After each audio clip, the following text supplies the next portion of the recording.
Salve alunos do canal Atualize Educação. Hoje falaremos nesse segundo vídeo sobre Egito Antigo da sociedade e da cultura desse povo, dessa grande civilização. Comecemos pela sociedade do Egito Antigo, do Egito antes de Cristo. Era uma sociedade estamental. Onde você está, você fica. Onde você nasce, você morre. Não havia grande mobilidade social. As pessoas não saíam de uma classe social e iam para outra, não ascendiam socialmente. Quem era nobre, morria nobre. Quem pertencia a uma família de soldados iria seguir a carreira militar. Enfim, uma sociedade praticamente imóvel, tá? Ninguém sonhava em ser o que os seus pais não eram. Bem, no topo dessa pirâmide social egípcia, depois falaremos rapidamente sobre o porquê do formato pirâmide, no topo dela estava quem? O faraó. O faraó que geralmente era o filho mais velho do seu pai, portanto, quem herdava o poder do faraó era o seu filho mais velho. Então, o faraó geralmente havia sido o filho mais velho do faraó anterior. Temporariamente, o faraó poderia ser uma mulher. No mínimo, esse faraó deveria ser um general, na ausência de filhos de um faraó. Bem, junto ao faraó havia uma nobreza, que era a sua família, que era, por exemplo, o primeiro-ministro do Egito, grão-vizir, tá? Então, primeiro-ministro ou grão-vizir, família do faraó, mas o rei do Egito, enfim, esse era o grupo que se localizava no topo da pirâmide egípcia. Um pouco abaixo deles, os sacerdotes, que eram administradores dos seus templos. Geralmente, em cada nomo, havia pelo menos um templo dedicado a um deus principal, ao deus principal daquele nomo, daquela cidade.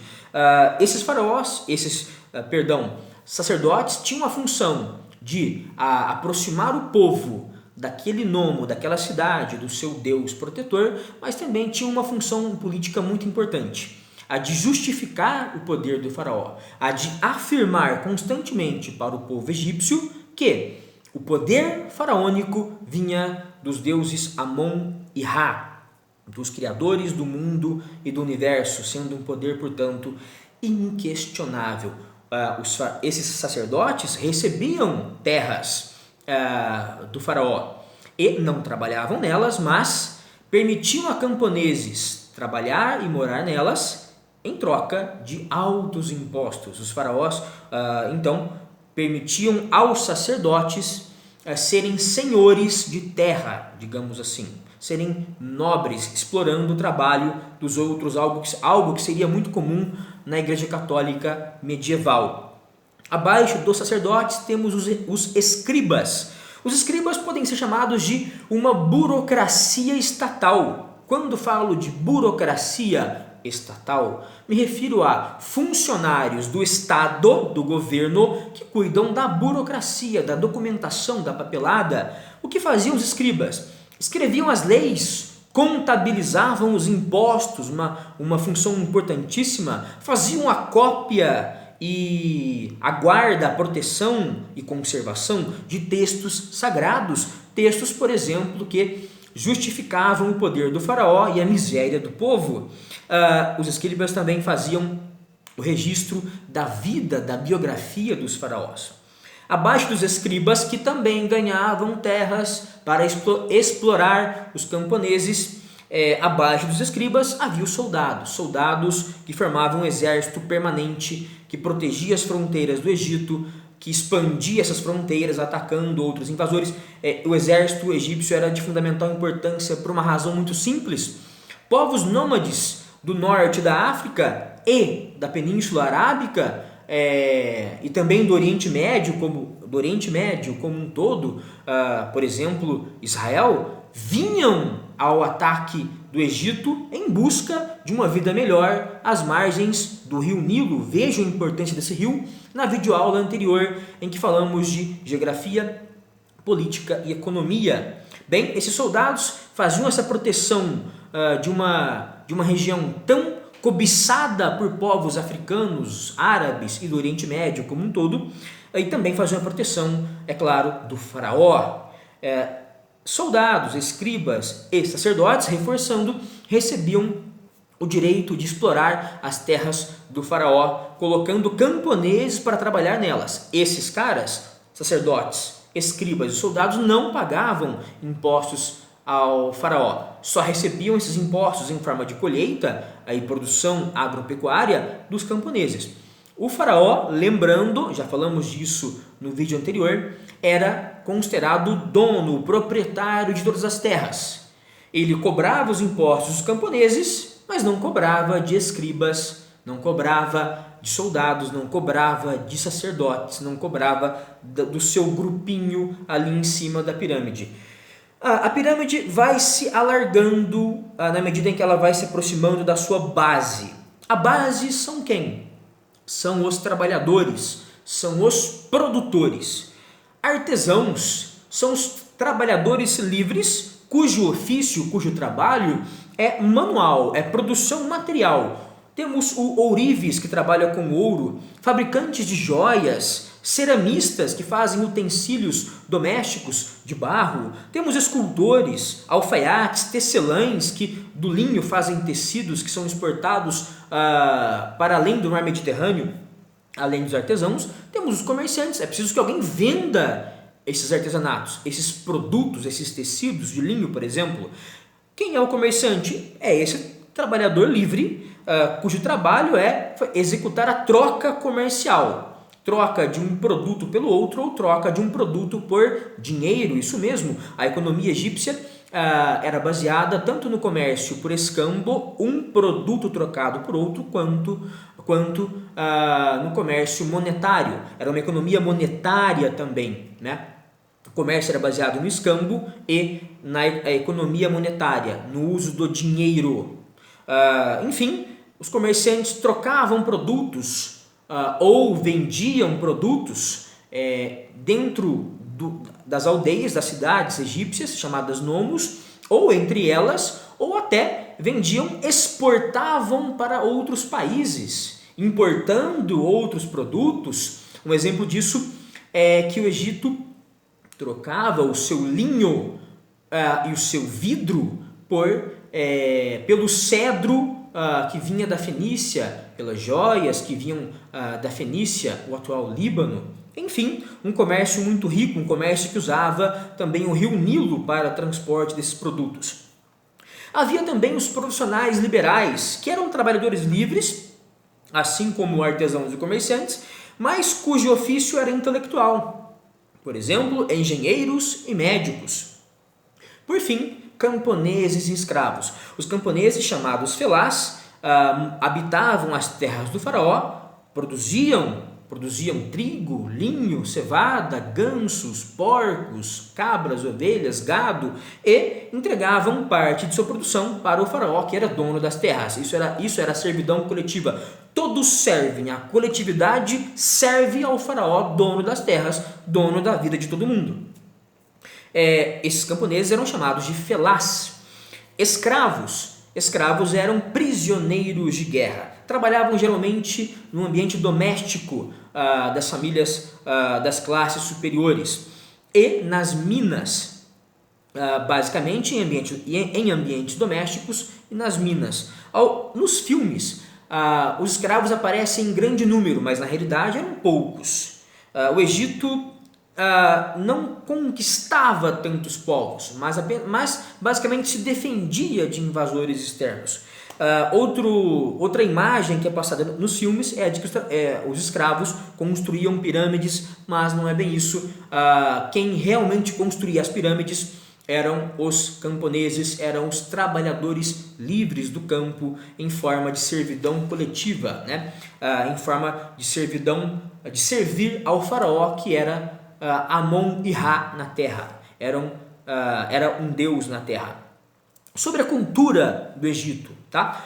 Vamos falar de religião, um pouco de religião, mumificação, vamos falar da escrita egípcia, os hieróglifos e das pirâmides. Tá? Esses assuntos estão meio que entrelaçados. Vamos lá. Religião. Primeira característica da religião egípcia: antropozoomorfismo. Os deuses egípcios geralmente eram uma mistura, eram representados, desenhados, pintados. Contava-se que eles eram uma mistura de homem e animal. Antropo-homem, zoo, animal, morfismo, forma. Tinha uma forma de homens e animais. A religião egípcia era politeísta. A palavra poli significa muitos, a palavra theos ou theos é a palavra grega, a palavra tel significa Deus, politeísmo, muitos theos, muitos deuses. Sobre a religião, ainda é importante falar, de modo geral, que o faraó era considerado sacerdote mor. Ele era o sacerdote principal, porque ele era tão próximo dos deuses que ele mesmo era um deus, o filho de Ra. Ele, por ser o filho de Ra, era o dono das terras, tá? Possuía, vamos falar um pouquinho mais disso no final desse vídeo, a imortalidade de um modo diferente dos camponeses e do resto do povo egípcio. Então, Faraó era o sacerdote mor. A religião era politeísta. O antropozoomorfismo era outra característica da religião egípcia. Além disso, os deuses eram imortais, os seres humanos não. Essa era uma característica principal que distanciava homens de deuses, a imortalidade, mas a moral dos deuses era humana. Os caras se comportavam, os deuses egípcios, como seres humanos. Tinham ciúmes, executavam vinganças, tinham inveja. Alguns desses deuses. Temos o deus Amon. Amon é o senhor de todos os deuses e o senhor do universo. Ele é a própria energia, uma energia misteriosa. Amon geralmente era representado na figura de um carneiro com chifres enrolados, o mesmo símbolo do signo de Capricórnio, mas ele era um deus que muitas vezes era representado sem uma forma definida, era um mistério, a energia desconhecida que criou todo o universo. Depois de Amon, temos Atom. Atom era o criador de todos os deuses. Depois temos Ra. Ra era o criador do mundo. Ra era o sol, era desenhado como o sol. Em alguns momentos do Egito Antigo, Amon e Ra se tornaram um deus só, o deus Amon-Ra, aquele que criou o mundo e o próprio universo. Anubis era o deus guardião do mundo dos mortos. Osíris era o deus da ressurreição, falaremos um pouco dele na mumificação. Osíris da ressurreição. Anubis, o deus que guarda o mundo dos mortos. Ísis é a esposa de Osíris. Se Osíris é o deus da ressurreição, da volta à vida, a Ísis é a deusa da fertilidade, é a deusa que protege a origem das coisas, o nascimento das coisas, os seres vivos de modo geral. Horus é o deus dos vivos. Se Anubis é o guardião dos mortos, Horus, representado por um falcão, é o deus dos vivos. Anubis era representado por um coiote, por um animal canino, melhor dizendo. Horus, o deus dos vivos, o deus que guarda o mundo dos vivos. Horus é filho de Ísis, a deusa da fertilidade, e de Osíris, o deus da ressurreição. Anubis, o deus que guarda o mundo dos mortos. Sete era o deus do deserto, o deus que cuidava do deserto, uma imagem canina, novamente, um deus invejoso, porque Osíris cuidava da ressurreição. Osíris era o seu irmão e Sete invejava a vida de Osíris. No filme Deus do Egito, nós temos um conflito entre Sete, irmão de Osíris, e Horus, o deus dos vivos, sobrinho de Sete. Enfim, deuses invejosos, deuses que representavam a natureza, que cuidavam da natureza, do mundo dos mortos, do mundo dos vivos, da fertilidade das plantas e dos seres vivos, da ressurreição. Enfim, Cada deus tinha a sua função. Mumificação, e aqui falaremos um pouco mais de Osíris. Heródoto, historiador grego, que disse que o Egito era a dádiva, o presente do Nilo, descreveu como era feito o processo de mumificação, que, via de regra, era executado nos corpos dos faraós. Vamos lá. Vamos dividir essa descrição em momentos. Momento número 1, o cérebro do cadáver faraônico era retirado pelo nariz por meio de um gancho. Momento 2, com uma pedra afiada, em um corte lateral, em um corte no flanco do abdômen, os intestinos, as vísceras, como todos os órgãos internos do tronco, eram retirados e purificados com vinho de palmeira e com outras substâncias aromáticas. Tá? Substâncias aromáticas, vinho de palmeira, né? Aromatos moídos de modo geral e vinho de palmeira purificavam essas vísceras que eram guardadas em potes. Esse ventre vazio, esse tronco vazio, era preenchido posteriormente por mirra, canela e outros aromatos, outras substâncias aromáticas. Enfim, esse corte lateral no ventre, por onde se retiraram as vísceras, era costurado. O corpo era salgado, havia uma salga do corpo. O corpo era mergulhado em natrão. Natrão é um carbonato de sódio, um tipo de sal que foi hidratado. Esse líquido, natrão, carbonato de sódio hidratado, recebia o corpo por 70 dias e retirava desse corpo toda a sua água, evitando o seu apodrecimento, a sua decomposição. Esse corpo ressecado era retirado após 70 dias mergulhado no natrão e enfaixado com faixas de um linho fino, de um linho especial. Sobre essas faixas era passada uma camada de cera e cola para impermeabilizar. Essa múmia, a múmia estava pronta, era colocada em um sarcófago com tesouros valiosos do faraó, tesouros que foram saqueados ao longo do século XIX por aventureiros, e tudo isso acontecia por uma razão muito simples. Os egípcios acreditavam isso, e isso é um ponto central na sua religião, no pós-vida, na vida após a morte. Quando a pessoa morria, se apresentava ao tribunal de Osíris. Osíris estava com uma balança. De um lado, uma pena divina, uma pena de um avestruz, perdão. Do outro lado da balança não havia nada, e o morto colocava o seu coração sobre esse prato onde não havia nada.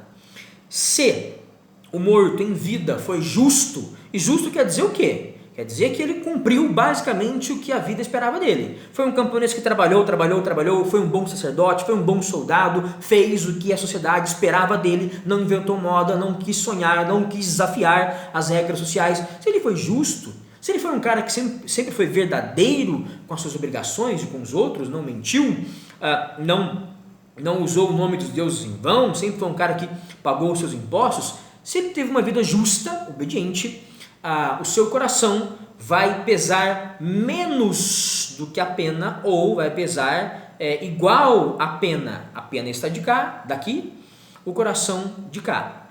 O coração deve estar à altura da pena ou mais alto, mais leve do que ela. Tá? Quando o coração se tornava mais pesado que a pena e abaixava o prato da balança onde ele estava, isso era um sinal para Osíris de que o indivíduo não foi justo, não foi verdadeiro, e ele, ao invés de ganhar a entrada para o mundo dos mortos, era consumido pelo monstro Amite, um monstro com cabeça de leão, com a parte frontal dianteira de crocodilo e a parte traseira de hipopótamo. Hipopótamo, crocodilo e leão, os animais talvez mais temidos e mais mortais da África, do continente africano, do Egito, enfim.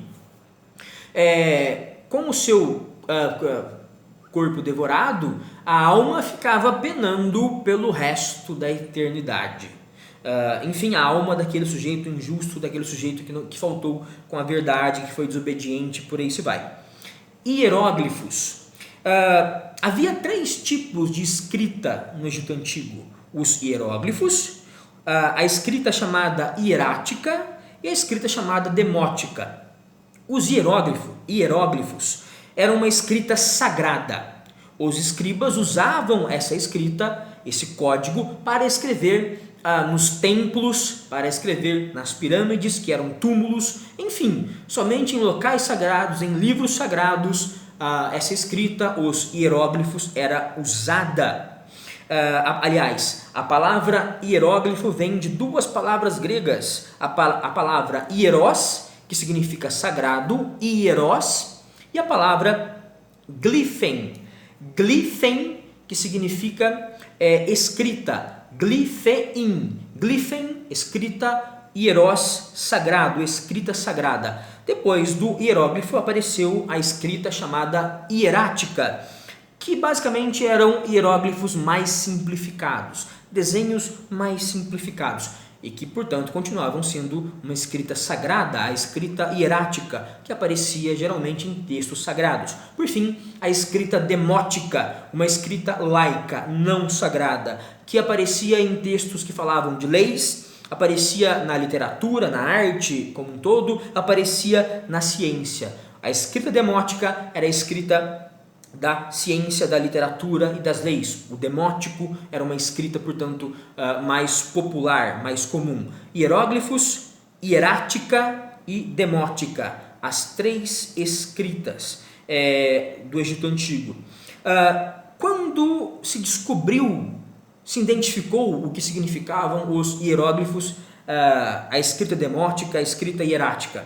Tudo começou em 1799, quando numa expedição napoleônica, um linguista chamado Jean-François Champollion achou na cidade de Roseta, perto de Alexandria, no norte do Egito, um pedaço de granito, que ele chamou de Pedra de Roseta. Ali estavam 3 línguas: o Egito moderno, o grego e a escrita demótica. Comparando o grego à escrita demótica, eram palavras, eram textos escritos em 3 línguas, mas eram os mesmos textos. Quem sabia grego, quem sabia egípcio moderno, poderia identificar o que estava escrito na 3ª língua, que foi chamada de demótica. A partir daí, da comparação entre o grego e o egípcio modernos com a escrita demótica, a partir daí o Champollion descobriu o significado dessa escrita, e a partir dela, dos hieróglifos, da hierática e por aí se vai. Por fim, as pirâmides.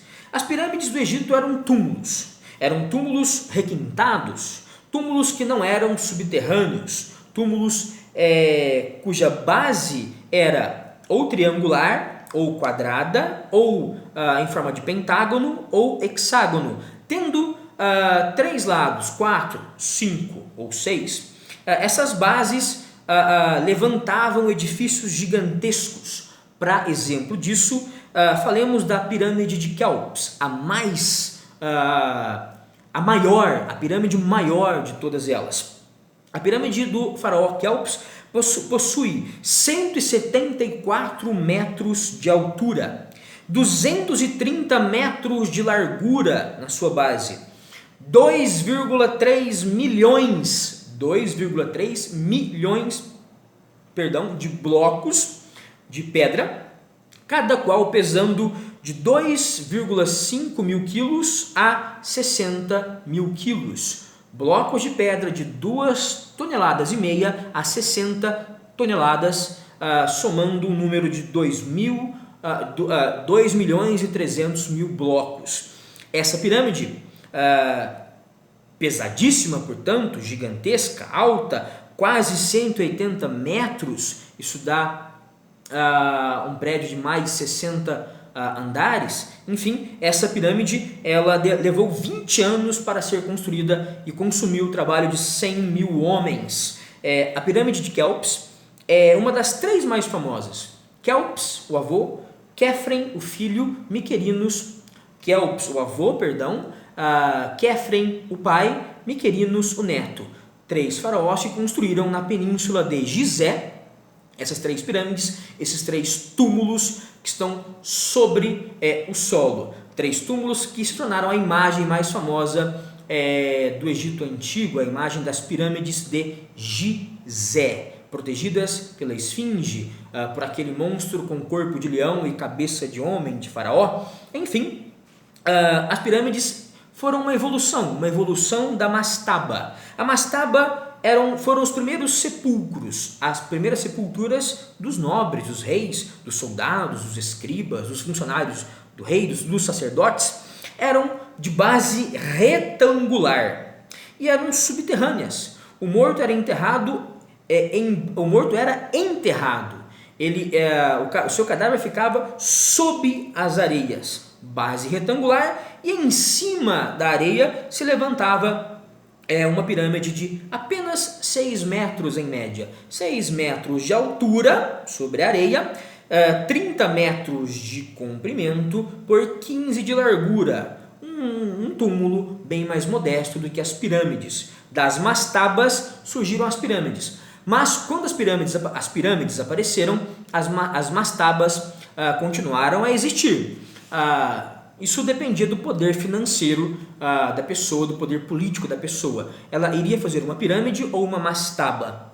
São 123 pirâmides catalogadas a propósito, mas as 3 mais conhecidas são as que eu mencionei agora de Quefren, de Kelps, Quefren e Miquerinos, avô, pai e filho. Os hipogeus eram túmulos feitos, escavados nas encostas de montanhas. E os pobres? E os felás? E os camponeses? As classes mais baixas eram sepultadas em covas rasas, no deserto.